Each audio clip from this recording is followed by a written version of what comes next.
Hey everyone, it's Pitico from Rock Daydream Nation, and I've got John the Music Nut back to the channel. How are you, John? Doing great, Peter. How about you? Doing well, doing well.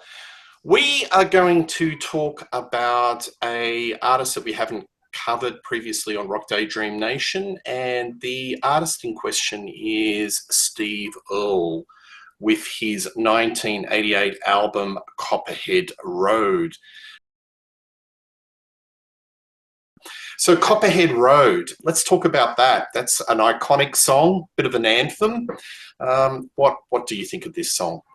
Well, this is his signature song. This is his most popular song. He that beginning there, it sounds a lot like bagpipes. That's actually a keyboard playing that music. That beginning there before the mandolin comes in, and this is a song. It's a story song about people who were getting into making dope business, and they were making moonshine, and it just has this timeless feel. It does have an anthem feel when it gets into actually when the chorus goes in and then the electric guitars come in. Most because during the verses he's playing the mandolin. It's more of an acoustic song, but there is some drama being brought in with the little flourishes of electric guitar. But it's a kick-ass song. It still goes over well. He always plays it. It's always in the middle of his set, and it's it's a fantastic song. I mean, it's one of those songs where if you ever mention Steve Earle, a lot of people say, "Oh, he sang Copperhead Rd." Yeah, it's his signature song for sure. I think it's a bit of a masterpiece, and just reading a lot of folks' um, comments about the song, all the critiques. A lot of people think that this is a song about America. It's a slice of life of America. I think Tennessee have sort of owned this song as their sort of state anthem or pseudo state anthem. It's really Steve in storyteller mode. He's a wonderful storyteller, and his story about a cross generational family of bootleggers.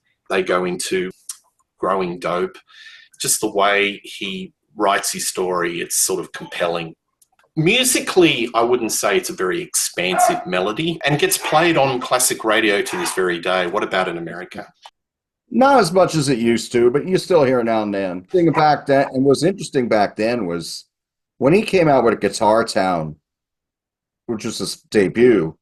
He was more of a country artist. He was getting played as one of these upcoming country singers, and the feel of that album is very late '80s country music. It was a more polished. But by here, this was his third album after Exit Zero. This is this and the next album, The Hard Way, is about as over an album. This was as close as he would get to hard rock.